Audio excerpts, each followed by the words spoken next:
Salut à toi jeune spationaute. Aujourd'hui on se retrouve pour l'épisode 2 de Lego ID. Il y a quelques mois je vous avais présenté des constructions Lego en rapport avec l'espace. Et bien là on fait pareil, donc si vous êtes prêts, c'est parti.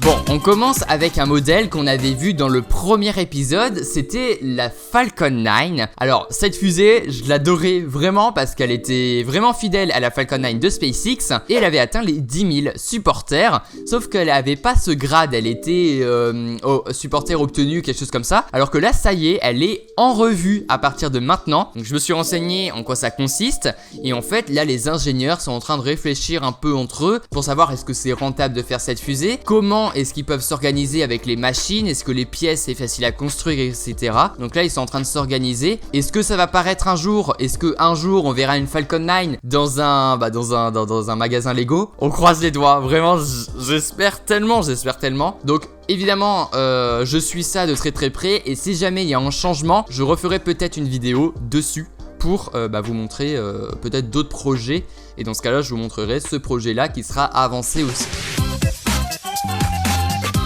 Deuxième projet que je vous avais montré aussi dans l'épisode 1, c'est la New Glenn de chez Blue Origin avec leur alunisseur Blue Moon. Alors ce projet avait atteint je crois 9700 supporters et là ça y est, nous avons atteint le cap symbolique des 10 000, ce qui signifie que maintenant c'est en revue. Pareil que pour la Falcon 9, ils sont en train d'y réfléchir un petit peu avec les ingénieurs de Lego, mais peut-être aussi qu'un jour on verra peut-être la New Glenn dans un magasin Lego, à côté de la Falcon 9 peut-être, je sais pas, peut-être, on verra. Bon, cette fois-ci c'est la première création que je vous dévoile dans cette vidéo et c'est la Delta 2, donc c'est une fusée Delta 2 tout simplement. Alors je ne connais pas vraiment cette fusée, c'est comme l'Atlas 5, on entend beaucoup parler, c'est de United Launch Alliance si je me trompe pas, mais je suis pas vraiment connaisseur de cette fusée, hein, voilà. Mais en tout cas, voilà, je vous la montre parce que le modèle est assez stylé, mais aussi parce qu'il y a écrit NASA et il y a écrit Mars. Ça joue aussi, mais toujours étant dit que ouais, elle est plutôt stylée je trouve, enfin elle est simple, mais elle fait le taf. Bon, on est qu'à 592 supporters, encore une fois, tous les liens sont dans la description et si le modèle vous plaît, vous pouvez évidemment voter en cliquant support juste ici, donc voilà.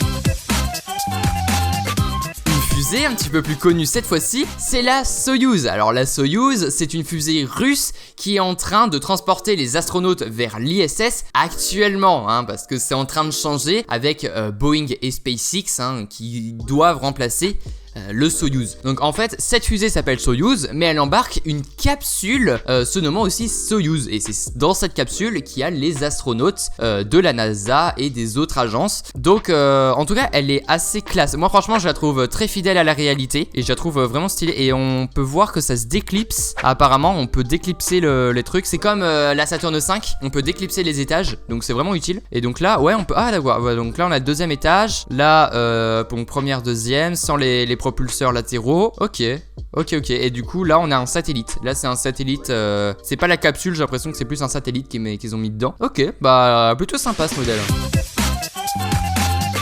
Bon, qu'est-ce que serait une vidéo Lego ID sans SpaceX? Mais elle serait rien, tout simplement. Du coup, là je vous présente la Crew-Dragon de chez SpaceX qui, justement, doit remplacer le Soyouz. C'est l'une des deux capsules qui doit remplacer le Soyouz. Et donc, on peut voir qu'elle est plutôt fidèle. Donc là, on a la capsule. En fait, ici, c'est la capsule. Et ça, c'est le réservoir, donc le tank qui est largué. En fait, quand la capsule rentre dans l'atmosphère, le tank est largué. Et du coup, après, c'est vraiment dans cette capsule là dans la partie blanche qu'il y a les astronautes. Donc là c'est le petit port de docking, donc là ça s'ouvre, hop, et puis après les astronautes ils passent comme ça. Donc franchement elle est super fidèle et on est qu'à 260 supporters, il reste 394 jours. Si ça vous plaît, encore une fois c'est dans la description, mais en tout cas je vais supporter ce projet, mais oui.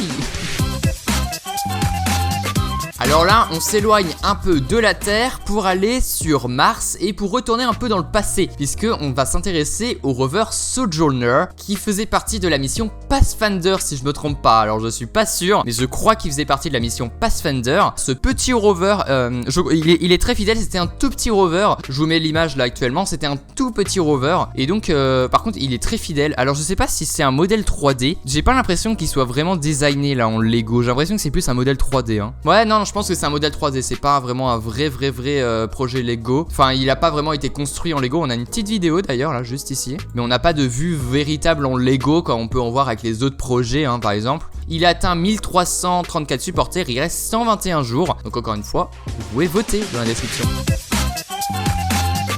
Et on termine avec le rover Ingenuity qui fait partie de la mission Mars 2020 de la NASA qui doit être lancée le 30 juillet prochain et qui doit donc atterrir sur Mars en février 2021. Donc cette mission, donc Mars 2020, comprend un rover qui se nomme Perseverance et un hélicoptère se nommant Ingenuity. Donc là, on a l'hélicoptère et cet hélicoptère est très important puisque il va permettre de savoir aux scientifiques et à nous si un hélicoptère peut voler dans la fine atmosphère martienne. Donc on verra ça dans quelques mois, ça serait juste incroyable en fait si il arrive à voler, ça serait fou. Donc le modèle après il est très fidèle au vrai hélicoptère. Son hélicoptère il est assez petit, hein, c'est entre drone et hélicoptère, c'est un peu entre les deux. Donc c'est très stylé, il reste 364 jours et on est à 179 supporters. Donc le projet est aimé, mais bon 179 supporters c'est pas grand chose. Donc si vous voulez aider ce projet à monter, et bien encore une fois c'est dans la description. Voilà, tu connais la musique évidemment. Et donc pour nous je pense qu'on en a fini avec cette vidéo. Si elle t'a plu et si tu veux me soutenir,